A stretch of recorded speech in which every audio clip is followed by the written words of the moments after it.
Nous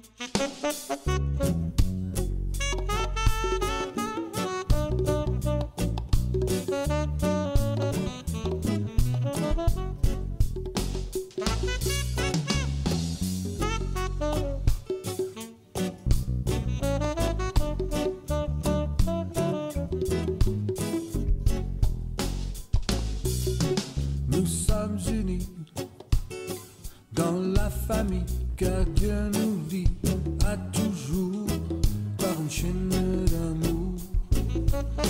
Concitoyens, nous sommes les siens, car Dieu nous lie à toujours par une chaîne d'amour. Et chacun des maillons dans l'épreuve tiendra bon, lié à toujours par une chaîne d'amour. Et chacun des maillons dans l'épreuve tiendra bon, lié à toujours par une chaîne d'amour.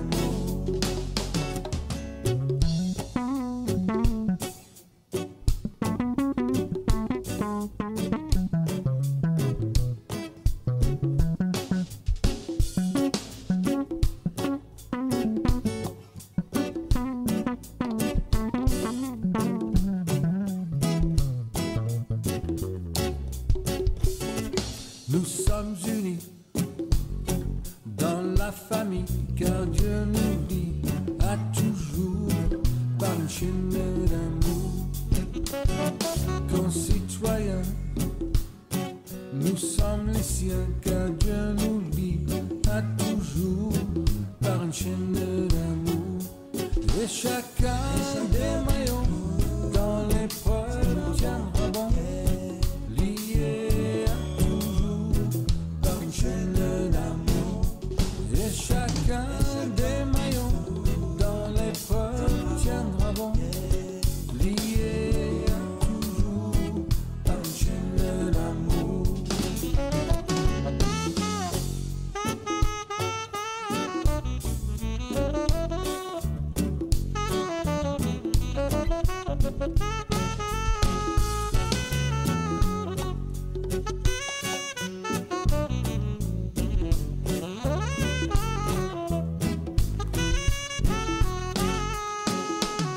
Là où demeure la haine, nous apportions l'amour. Là où se trouve l'offense, nous mettions le pardon. Là où grandit la discorde, nous fassions l'unité. Là où séjourne l'erreur, nous mettions la vérité. Là où paississent les ténèbres, nous mettions la lumière. Là où règne la tristesse, nous fassions chanter la joie. Là où s'attarde le doute, nous apportions la foi. Sur les chemins du désespoir, nous apportions l'espérance. Donne-nous de consoler, plutôt que d'être consolés. Donne-nous de comprendre, plus souvent que d'être compris. Car il faut savoir donner pour pouvoir être comblé. Car il faut s'oublier pour pouvoir se retrouver. Seigneur,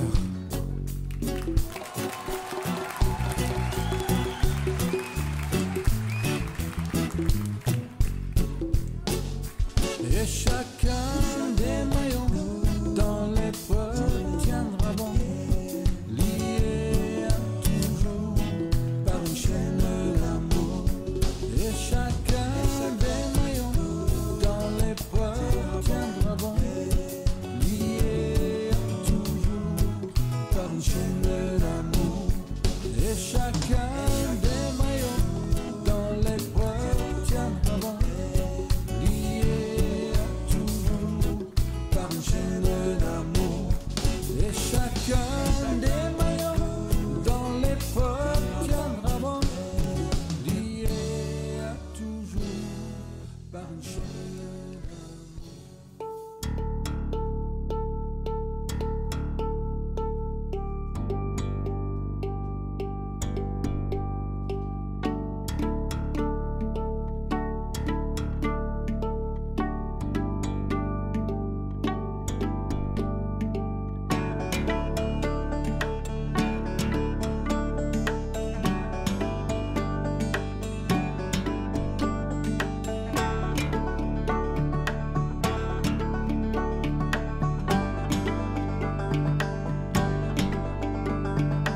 Issus du même Créateur, le même souffle nous a donné la vie.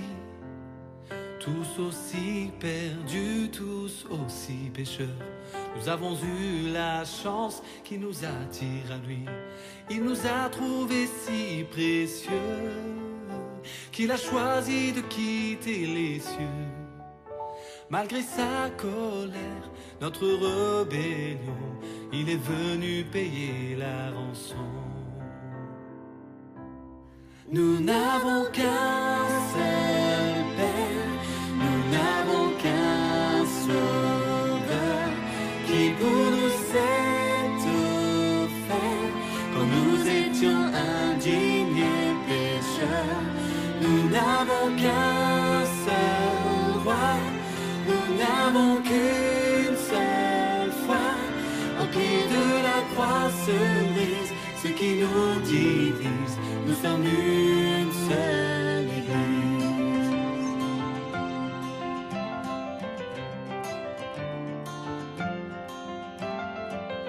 Un nouveau jour se lève pour ceux qui se revêtent de l'esprit. Et nous n'aurons qu'un seul rêve, que cette nation connaisse le nom de Jésus-Christ. Louons Dieu pour nos différences, abandonnons les médisances, que l'œuvre du diable soit mise en lumière, que le Père fasse tomber les barrières. Nous n'avons qu'un seul Père, nous n'avons qu'un Sauveur, qui pour nous s'est offert quand nous étions indignes et pécheurs. Nous n'avons qu'un seul roi, nous n'avons qu'une seule foi. En pied de la croix se brise ce qui nous divise. Nous sommes une seule église.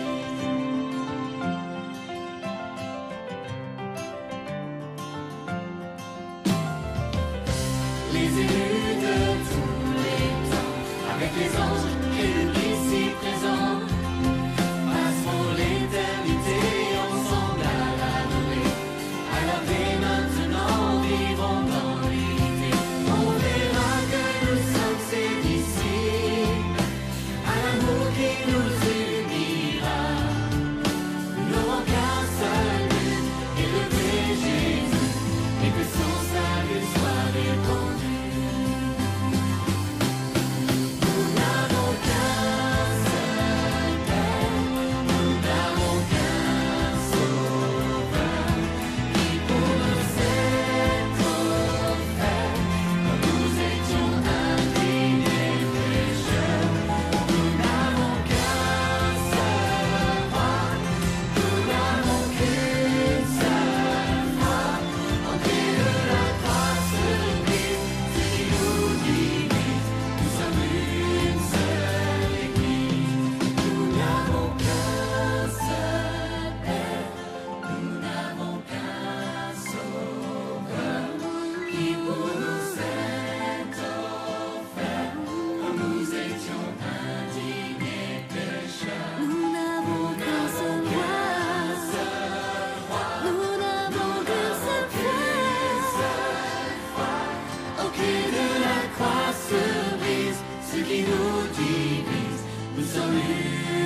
Bonjour à tous, je suis Mathieu de l'église Villeurbanne QC et je suis très content de vous retrouver ce matin.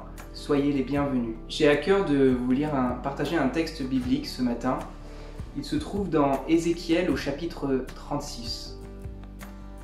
Je vous retirerai d'entre les nations, je vous rassemblerai de tous les pays et je vous ramènerai dans votre pays. Je répandrai sur vous une eau pure et vous serez purifiés. Je vous purifierai de toutes vos souillures et de toutes vos idoles.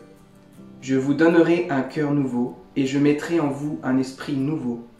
J'ôterai de votre corps le cœur de pierre et je vous donnerai un cœur de chair. Je mettrai mon esprit en vous et je ferai en sorte que vous suiviez mes ordonnances et que vous observiez et pratiquiez mes lois. J'ai eu à cœur ce passage car je trouve qu'il manifeste vraiment ce que Dieu a fait dans nos vies, nous qui croyons en lui et qui sommes nés de nouveau.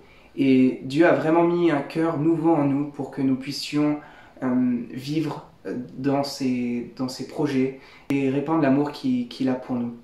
Et c'est avec cette joie que j'aimerais louer le Seigneur ce matin et vous inviter à louer le Seigneur.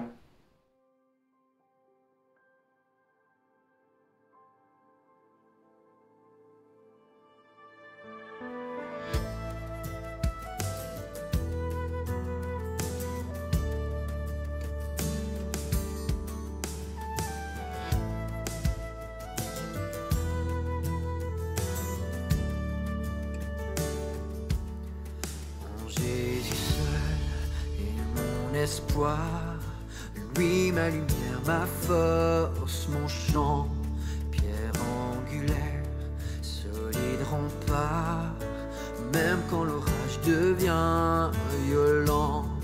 Oh quel amour, oh quelle paix, les luttes cessent, la peur se tait, mon réconfort, mon plus grand bien, dans l'amour du Christ je me tiens.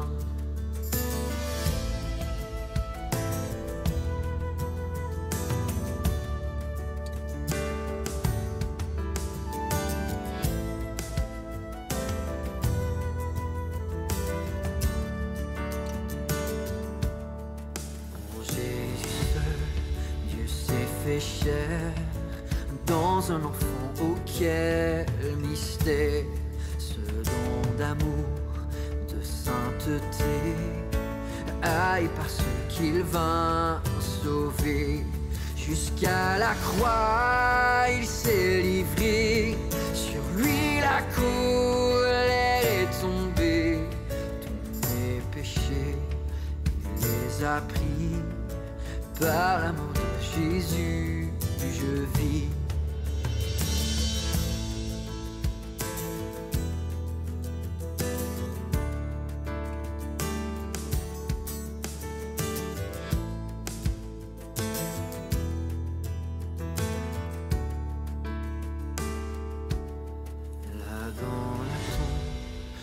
Reposait, lumière vaincue par les ténèbres.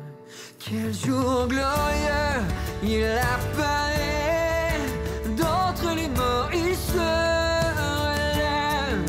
Et sur ma vie, elle passe sa victoire, le péché perd tout son pouvoir. Il est à moi, je suis à lui, acheté le sang de Christ.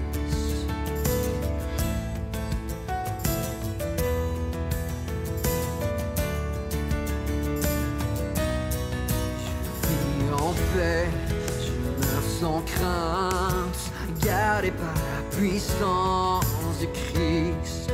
Du premier cri au dernier souffle, Jésus est maître de ma vie.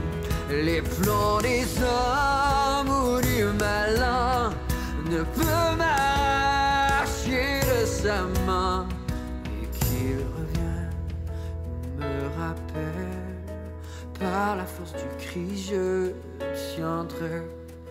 Et qu'il revienne, me rappelle, par la force du Christ je tiendrai.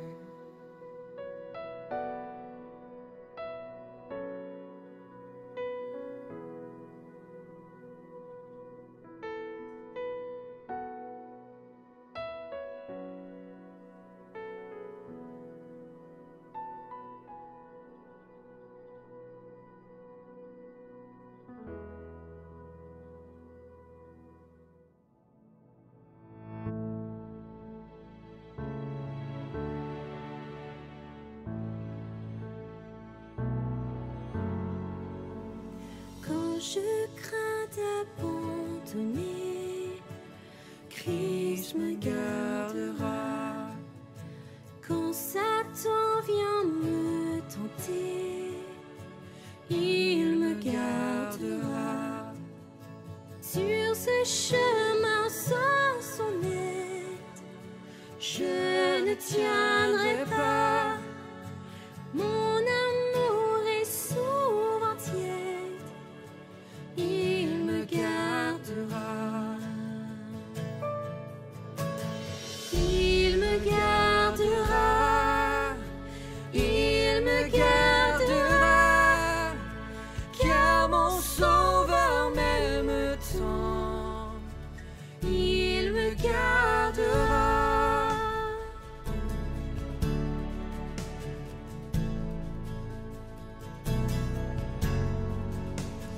Les rachetés font sa joie, Christ me gardera. Nous sommes précieux pour le roi, il me gardera. Mon âme est en sûreté, sa promesse y tiendra. Quel grand prix il a payé, il me gardera. Il me gardera, il me gardera, car mon Sauveur m'aime tant, il me gardera.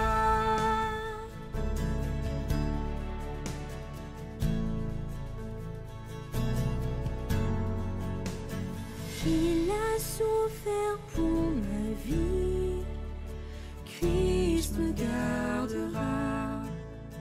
Sa justice est accomplie, il me gardera.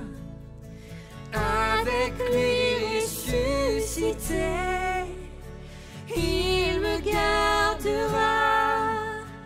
Oui, enfin je le verrai quand il reviendra. Il me gardera, il me gardera, car mon Sauveur m'aime tant, il me gardera. Il me gardera, il me gardera, car mon Sauveur m'aime tant, il me gardera. Maintenant, je vous invite à prendre un temps pour la prière. Dans son premier temps, je vous invite à relire le passage, le verset 25 du passage que j'ai lu tout à l'heure. Je répandrai sur vous une eau pure et vous serez purifiés. Je vous purifierai de toutes vos souillures et de toutes vos idoles.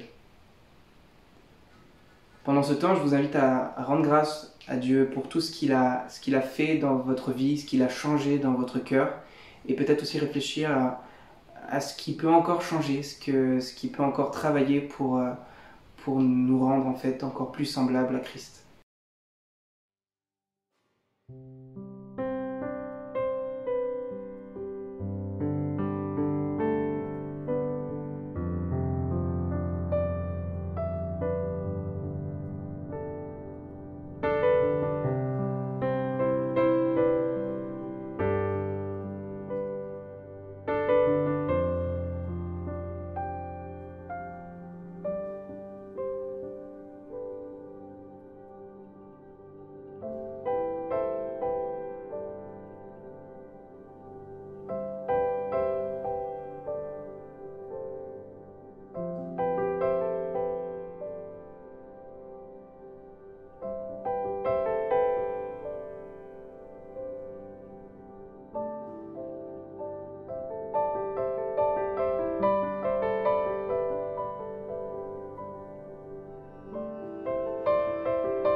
ce deuxième temps de prière, si vous le souhaitez, prions et confions au Saint-Esprit la rentrée que nous allons pouvoir vivre ensemble dans les prochaines semaines, donc pour les rentrées scolaires, pour notre travail et puis aussi pour la rentrée de notre Église.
Saint-Esprit, souffle du Dieu vivant, me voici, viens me renouveler.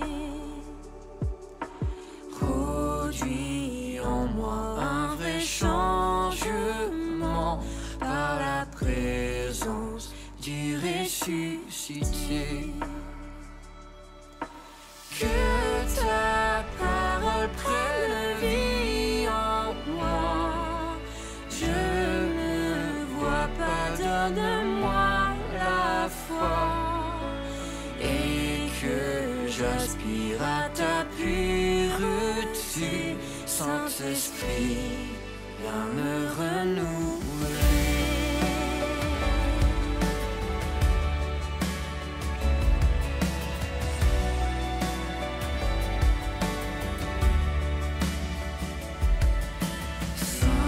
Saint-Esprit, fais de moi ta demeure, que je sois un messager de joie. Rempli de ta paix et ta douceur, mes pensées guidées selon tes voies.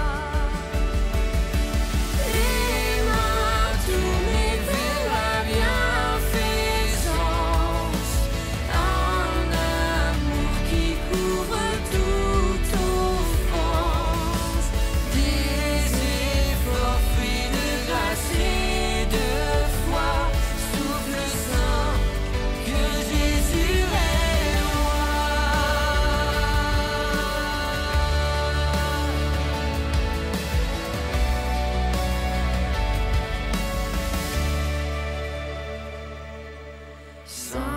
Saint-Esprit, dès le commencement, tu es vie dans ce que Dieu fait naître.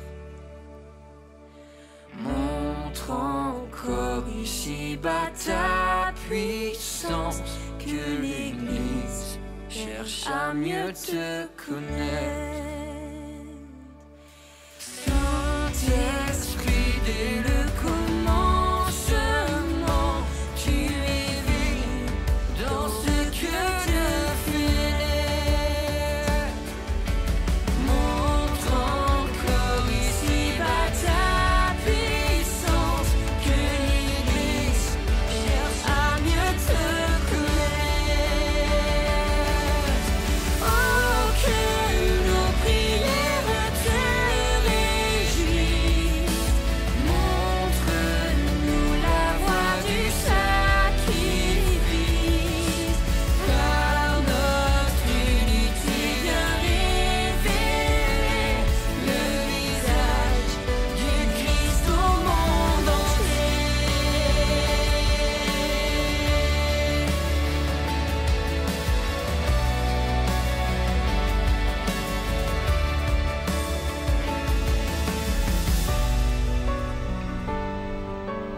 Ça a été une semaine exceptionnelle pour les footeux.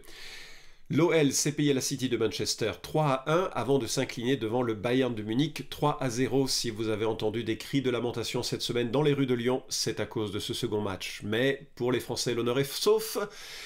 Le PSG a battu Leipzig 3-0 en demi-finale de la Ligue des Champions. Et j'ai dû regarder ces informations parce que moi-même, je ne les ai pas vus, ces matchs. Mais en tout cas, tous ces exploits sont possibles grâce à la cohésion d'une équipe. Et ce qu'on attend d'une équipe, c'est que chacun joue le rôle qui lui est attribué. On demande aux attaquants de faire leur travail d'attaque et on demande aux défenseurs de faire leur travail de défense. Que chacun s'occupe de son mètre carré, de la responsabilité qui est la sienne et qu'il s'en occupe bien. En fait, il existe peu d'activités humaines qui ne nécessitent pas à la fois ce degré de spécialisation, mais aussi cette capacité à travailler en équipe. Et c'est bien de pouvoir travailler selon ces capacités. Si vous demandez à un comptable de s'occuper des ventes dans une entreprise, ça marche rarement, c'est pas le même profil. Et si vous demandez à ce vendeur d'occuper la réception dans votre entreprise, il risque de faire fuir les gens tellement il sera frustré dans son rôle. Et puis si vous demandez à un plombier de refaire l'électricité de votre maison, il est possible que votre maison éclaire le quartier, mais une seule fois, au moment où elle brûle. Voilà, en fait, ce qui compte, c'est que chacun s'occupe de sa responsabilité et le fasse bien, ne cherche pas forcément à occuper toutes les responsabilités. Et c'est un peu ce que l'on retrouve dans la vie d'une église. Chacun a une responsabilité, chacun a une part. Et cette part est plus ou moins visible, cette part est plus ou moins importante, ça importe peu. Ce qui est important, c'est que chacun s'occupe de son mètre carré et le fasse bien. Et c'est ainsi que l'œuvre de Dieu peut continuer, que l'Église peut briller, parce que chacun occupe la position qui est sienne. Je viens de lire et de corriger la biographie d'un missionnaire qui a fondé nos églises en République centrafricaine. Quand je dis nos, ce sont les églises liées à notre union d'églises. C'est une vie tout entière consacrée et sacrifiée pour la mission et pour ce pays. C'est assez bouleversant de lire la liste des souffrances, des déceptions, des problèmes, des maladies. Et c'est assez humiliant quand je réalise que je me plains pour un moustique qui me maintient réveillé tout au long de la nuit. Quelle différence! Alors quand j'ai lu ça et que je vois le contraste avec ma vie, j'ai l'impression que je suis nul et que j'ai vraiment aucune utilité ni consécration dans le royaume de Dieu. Et bien sûr, c'est totalement stérile ce genre de raisonnement parce que Dieu ne m'a pas demandé de cultiver ce mètre carré-là. Il l'a demandé à James Gribble, ce missionnaire qui a tout donné. Et je dois être fidèle à mon appel. Et c'est un peu ce que dit l'apôtre Paul en Romains chapitre 12, versets 3 à 5. Il dit « Par la grâce qui m'a été donnée, je dis à chacun d'entre vous de ne pas avoir de prétentions excessives et déraisonnables, mais d'être assez raisonnable pour avoir de la modération, chacun selon la mesure de foi que Dieu lui a départie. En effet, comme nous avons plusieurs membres dans un seul corps et que tous les membres n'ont pas la même fonction, ainsi nous qui sommes plusieurs, nous formons un seul corps en Christ et nous sommes tous membres les uns des autres. » Voyez-vous, si tu n'es pas pasteur comme Philippe Viguier ni Jérémy Biancheri, ne cherche pas à le devenir, sauf si cela est ton appel. Si tu n'es pas missionnaire comme Jean et Christine Pic et comme les dizaines d'autres missionnaires que nous soutenons, ne cherche pas à le devenir, sauf si c'est là ton appel. Ce qui est important, c'est que tu cultives le mètre carré qui t'a été donné, que tu assumes la responsabilité sur la charge qui est la tienne, et c'est ainsi que l'œuvre de Dieu progresse. Et quelque part, c'est la grande leçon que nous découvrons de Colossiens chapitre 4, versets 7 à 18. Nous nous plongeons là dans les relations nombreuses que Paul entretient avec cette église ou avec les gens qui sont liés avec les églises. Et ce qui est remarquable, c'est la diversité des profils qui permet à cette église et à l'œuvre de Dieu de fonctionner. Nous lisons donc en Colossiens chapitre 4, versets 7 à 18. « En ce qui me concerne, Tychik, le frère bien-aimé, fidèle serviteur du Seigneur, mon compagnon dans le service du Seigneur, vous mettra au courant de tout. Je vous l'envoie tout exprès pour que vous connaissiez notre situation et pour qu'il console vos cœurs. Je l'envoie avec le fidèle et bien-aimé frère Onésime, votre compatriote. Ils vous mettront au courant de tout ce qui se passe ici. Aristarque, mon compagnon de captivité, vous salue, ainsi que Marc, le cousin de Barnabas, au sujet duquel vous avez reçu des instructions. S'il vient chez vous, faites-lui bon accueil. Jésus, appelé Justus, vous salue aussi. Parmi les circoncis, ce sont les seuls qui travaillent avec moi pour le royaume de Dieu. Ils ont été pour moi un réconfort. Épaphras, votre compatriote vous salue. Serviteur du Christ Jésus, il ne cesse de combattre pour vous dans ses prières, afin que, parfait et pleinement convaincu de la volonté de Dieu, vous teniez ferme. Je lui rends ce témoignage qu'il prend beaucoup de peine pour vous, pour ceux de Laodicée et pour ceux de Hiérapolis. Luc, le médecin bien-aimé, vous salue, ainsi que Démas. Saluez les frères qui sont à Laodicée, ainsi que Nympha et l'église qui est dans sa maison. Quand cette lettre aura été lue chez vous, faites en sorte qu'elle soit aussi lue dans l'église des Laodicéens, et que vous lisiez également celle qui vous arrivera de Laodicée. Dites à Archippe, prends garde au service que tu as reçu du Seigneur, afin de le bien remplir. Je vous salue, moi, Paul, de ma propre main. Souvenez-vous de mes chaînes, que la grâce soit avec vous. Ce que j'aimerais souligner dans ce texte, c'est que chacun doit occuper sa place en amitié et en service. Et c'est ainsi que les choses avancent. Chacun doit occuper sa place, pas plus, sa place. Cultiver son mètre carré, gérer la responsabilité qu'il a, défendre son mètre carré et le faire avec fidélité. Il y a plusieurs profils dans les personnages qui sont mentionnés dans cette section, et la première catégorie que je souligne, ce sont les envoyés. Ce sont ceux que Paul envoie alors qu'il est en prison à Rome et qui se soucie du bien-être de l'église de Colosse. Et nous lisons au verset 7 à 9, « En ce qui me concerne, Tychique, le frère bien-aimé, fidèle serviteur du Seigneur, mon compagnon dans le service du Seigneur, vous mettra au courant de tout. Je vous l'envoie tout exprès, pour que vous connaissiez notre situation et pour qu'il console vos cœurs. Je l'envoie avec le fidèle et bien-aimé frère Onésime, votre compatriote. Ils vous mettront au courant de tout ce qui se passe ici. » Tychique est mentionné 5 fois dans l'Écriture, c'est l'homme de toutes les missions, il est volontaire pour se rendre à Jérusalem avec l'offrande qui était destinée aux pauvres, en acte 24, ce qui montre du courage. Les voyages de l'époque étaient vraiment compliqués à réaliser, il y avait beaucoup de dangers. Paul l'envoie sur l'île de Crète pour remplacer Tite et prolonger sa mission. Paul l'envoie à Éphèse où il est présenté comme bien-aimé frère et fidèle ministre dans le Seigneur, et une seconde fois, juste avant qu'il ne soit exécuté, c'est ce que 2 Timothée 4,12, juste avant que Paul ne soit exécuté, en 2 Timothée 4,12. C'est Tychique donc qui apporte cette lettre aux Colossiens et qui va expliquer un peu cette lettre. C'est vraiment le pasteur missionnaire qui vient rapporter les informations de l'apôtre Paul. Et je me dis, c'est un peu le rôle principal d'un plein temps. C'est quelqu'un qui, avec le dépôt apostolique, le dépôt de l'écriture, permet à une église de comprendre et de fonder sa vie, son fonctionnement sur l'évangile, sur la personne de Jésus-Christ. C'est cela que doit faire Tychique.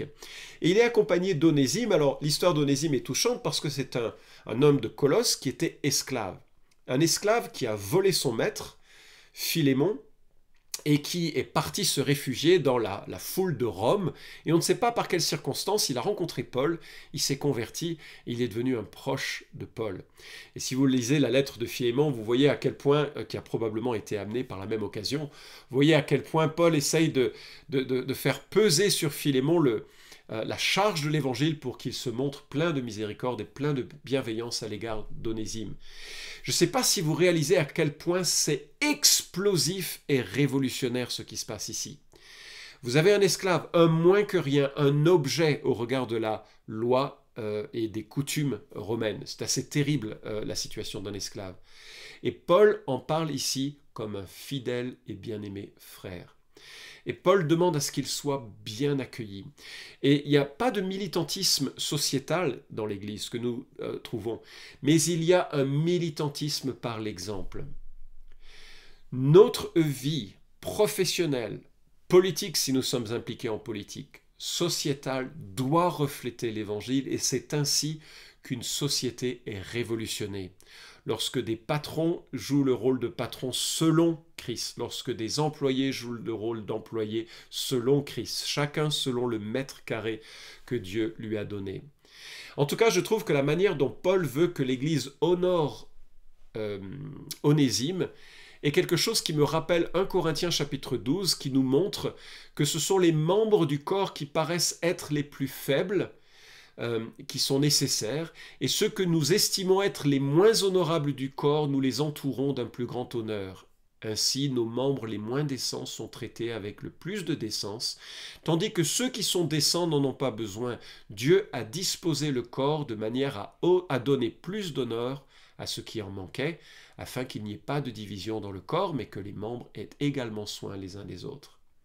Nous devons dans l'Église voir la contribution pertinente de ceux qui sont les pleins temps, qui fondent l'Église sur le roc qu'est la personne de Christ, l'Évangile, la parole de Dieu, et en même temps honorer les hommes, quel que soit leur statut dans la société, mais plutôt en fonction de leur fidélité à Christ au sein de l'Église.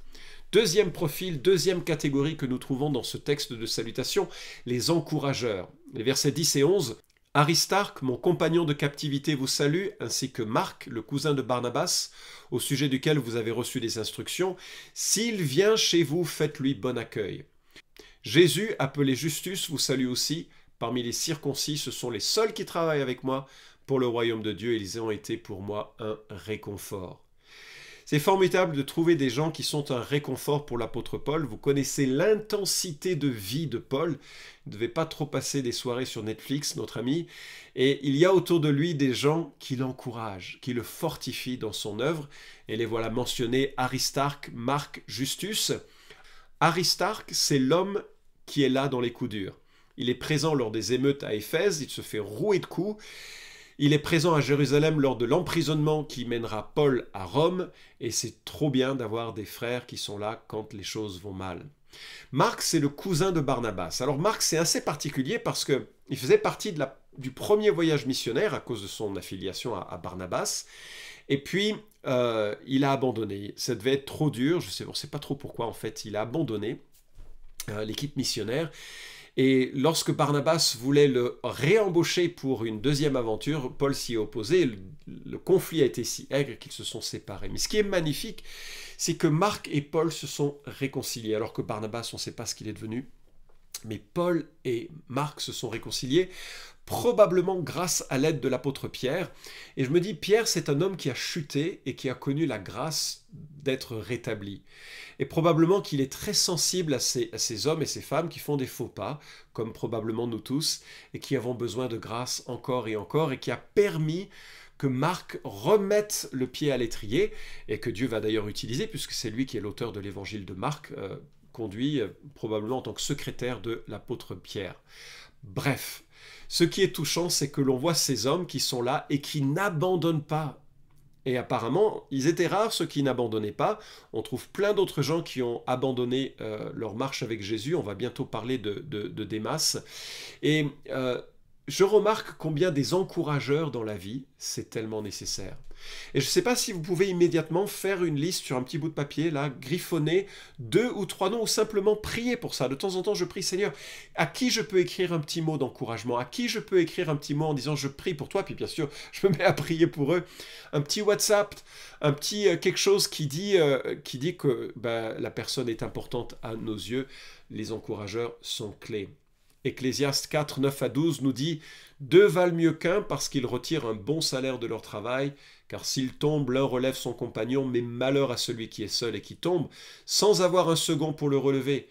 De même, si 2 couchent ensemble, ils auront chaud, mais celui qui est seul, comment aura-t-il chaud? Et si quelqu'un est plus fort qu'un seul, les 2 peuvent le résister. La corde à 3 fils ne se rompt pas facilement. » Rien à voir avec Dieu au milieu du mariage, comme c'est parfois évoqué de façon un petit peu allégorique. Mais la grande idée, c'est notamment quand il fait très froid et qu'on est ouvrier, qu'on dort sur place, ou que l'on est viticulteur et qu'on dort à la belle étoile, si on est 2 ou 3, on peut partager une couverture et on se réchauffe mutuellement. La grande idée, c'est qu'on a besoin d'être entouré de gens qui nous encouragent. Et dans une église de 50, de 200, de 500 personnes, on n'a pas toujours la possibilité d'encourager tout le monde, mais l'idée, c'est d'avoir 2 ou 3 personnes avec qui on entretient des liens d'encouragement.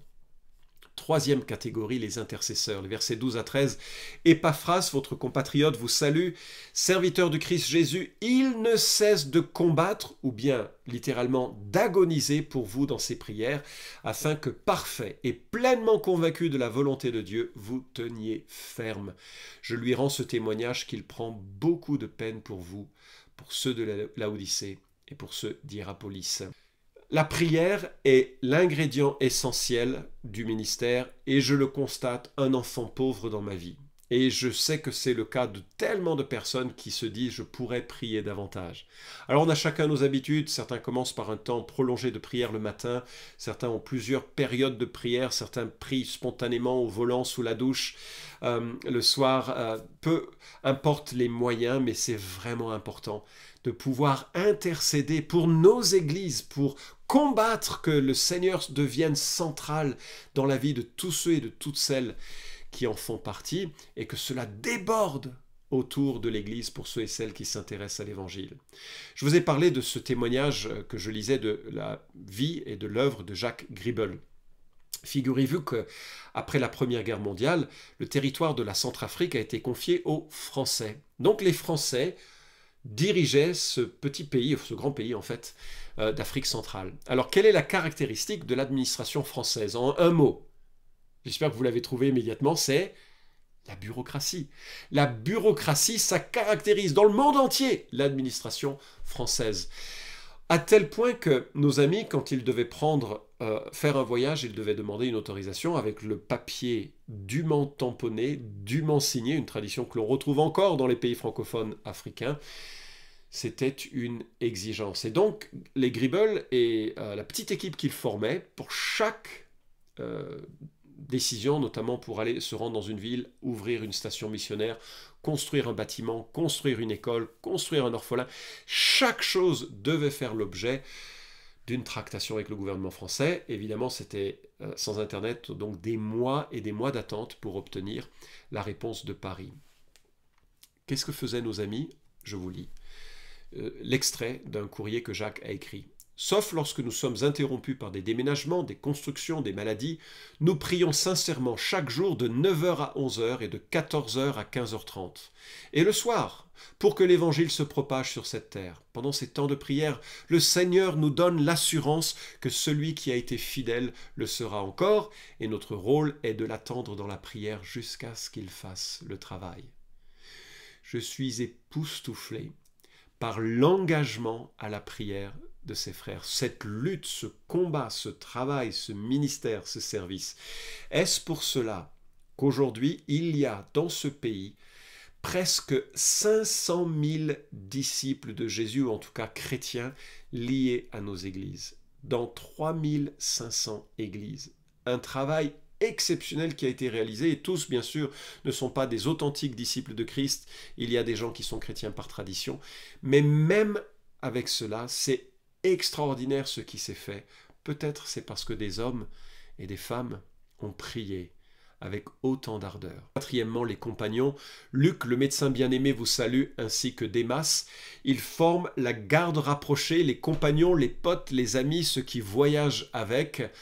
On ne sait pas grand-chose d'eux. Ce que l'on sait, c'est que Luc était un homme extrêmement cultivé. Le grec de son évangile du livre des Actes est de particulièrement haute facture. C'est terrible pour les étudiants en théologie de s'attaquer au grec de Luc parce qu'il est brillant.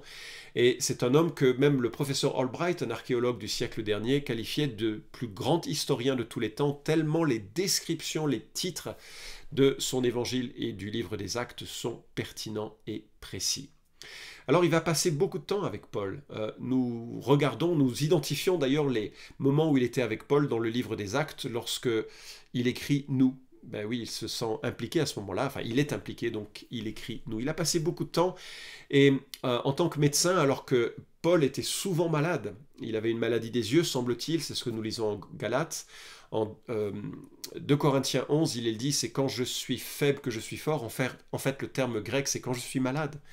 C'est quand je suis malade que je suis fort. Sa grâce, la grâce de Dieu s'accomplit dans sa maladie. Paul était un homme fréquemment malade et nul doute que Luc essayait d'apporter un réconfort par son art limité à cette époque, mais tout de même pouvant faire 2-3 choses, j'imagine, et il l'accompagnait. Démas est un autre proche et malheureusement, dans la suite des temps, c'est un homme qui abandonne Paul. Nous lisons en 2 Timothée 4, « Démas m'a abandonné par amour pour le siècle présent, il est parti pour Thessalonique. » On ne sait pas trop ce qui s'est passé, peut-être qu'il en avait marre de vivre dans la pauvreté, peut-être qu'il en avait marre de la persécution, on le comprend, peut-être il en avait marre de la solitude affective, peut-être que la sirène de l'argent, de la sensualité, on ne sait pas, on le saura quand on sera dans l'éternité, mais il a lâché l'affaire. Il n'y a rien de plus décourageant de voir des bien-aimés qui lâchent Christ, qui lâchent la parole de Dieu pour vivre selon eux, pour leur vie. Alors je voudrais témoigner d'une chose. J'ai été pasteur de l'église de QC pendant plus de 20 ans.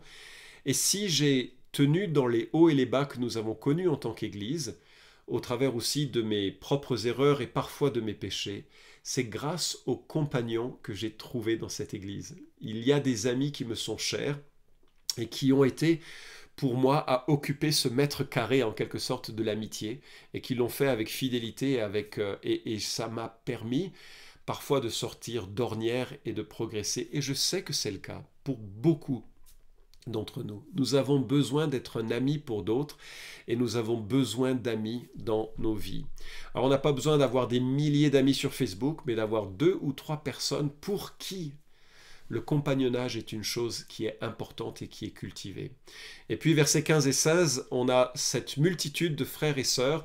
Saluez les frères et sœurs implicitement qui sont à Laodicée, ainsi que Nympha et l'église qui est dans sa maison. Quand cette lettre aura été lue chez vous, faites en sorte qu'elle soit aussi lue dans l'église des Laodicéens et que vous lisiez également celle qui vous arrivera de Laodicée.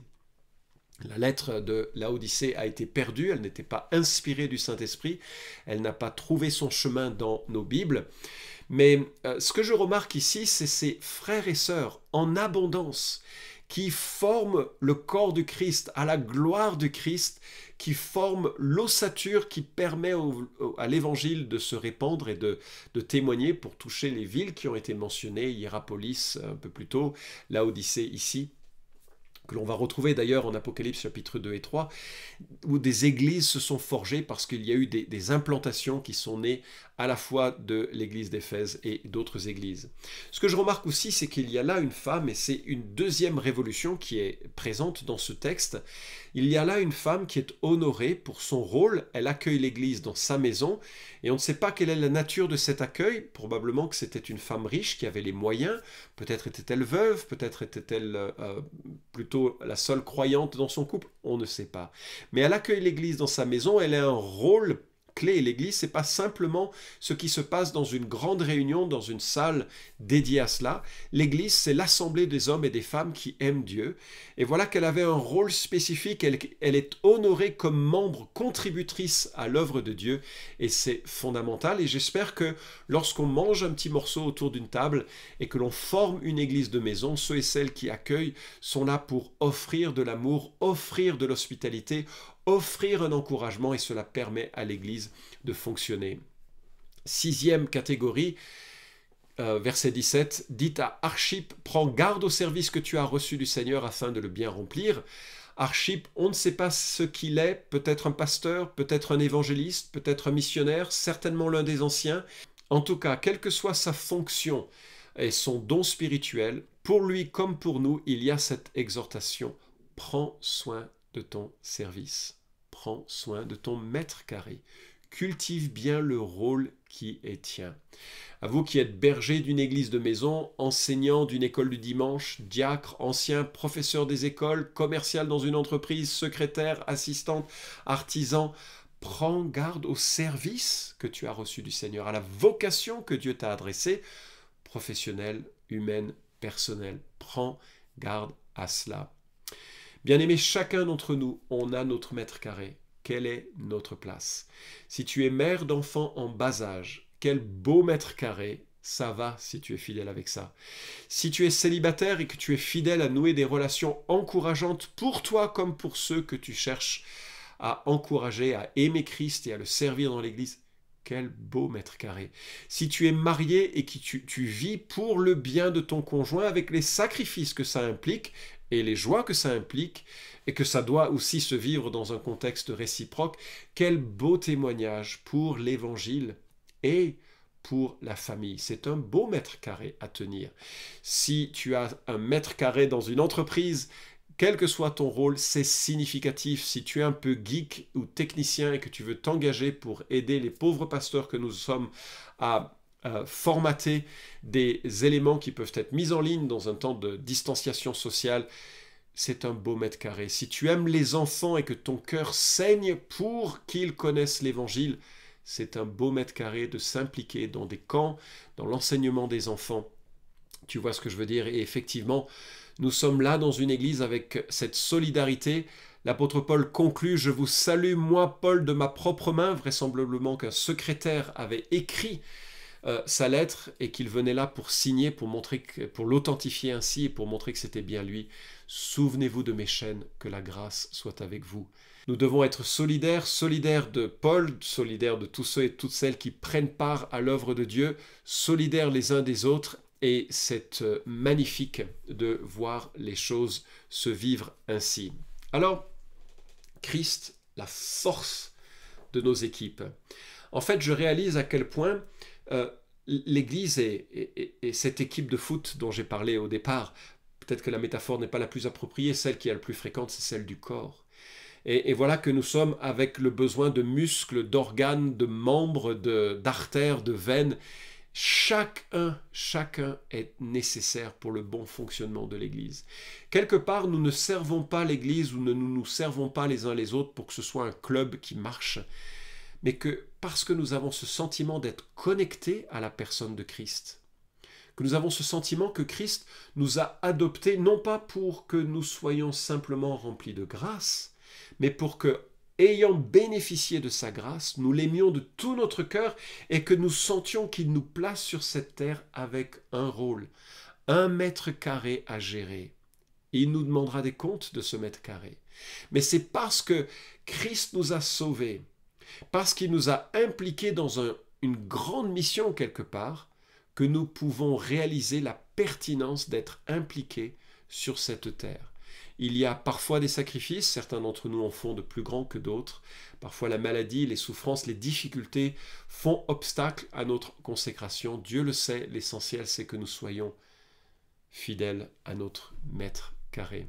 Quel honneur et quel privilège, n'est-ce pas, de réaliser que Dieu a rassemblé un peuple de gens qui étaient un petit peu marginaux finalement, a transformé notre identité. Il nous a adoptés dans une famille et maintenant il est en quelque sorte la tête d'un corps qu'il entend coordonner pour que le témoignage de Christ ait sa place sur cette terre. Dieu nous demande d'être fidèles au mètre carré qu'il nous demande de cultiver et j'espère que c'est le cas. Je termine avec une illustration.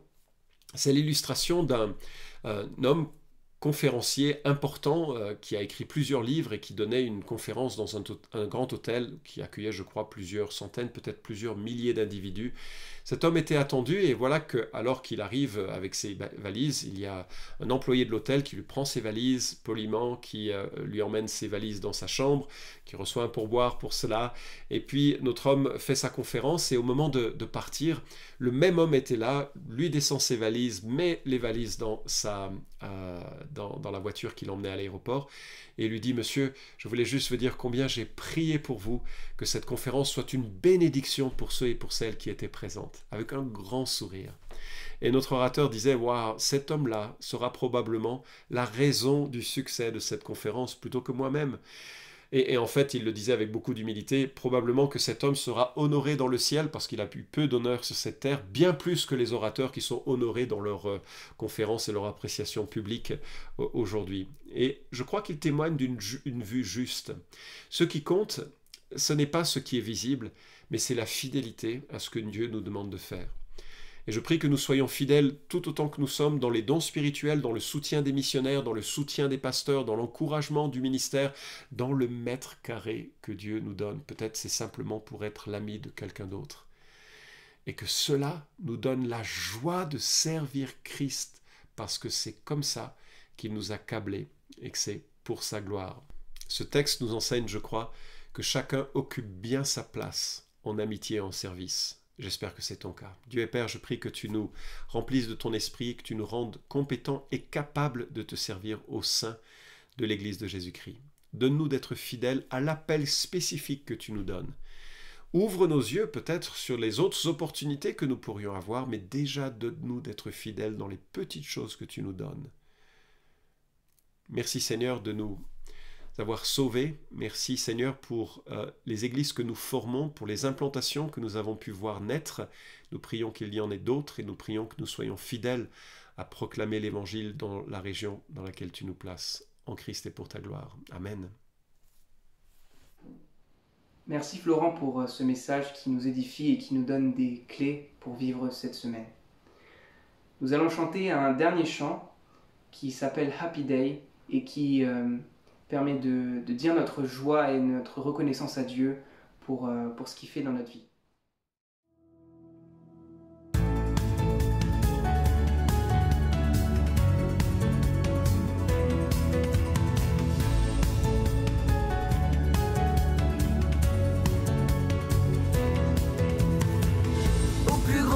De l'histoire, la mort a perdu face à l'espoir. Chantons-le, Jésus est vivant. La croix, le tombeau sont vides.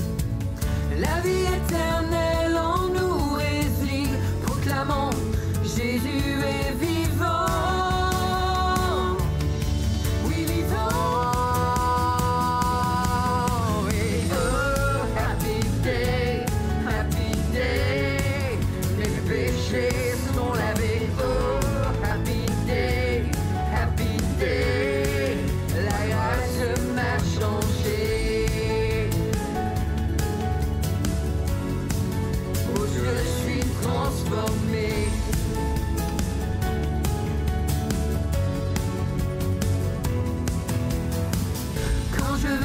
Ta demeure, je vivrai face à mon sauveur, libre enfin pour l'éternité. Joie sans fin, paix immense, plus de peine ni plus de souffrance. Nous crions, Jésus est vivant.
Bonjour à tous, je suis Thie Duval de l'EPVC et je vais prier pour conclure le culte.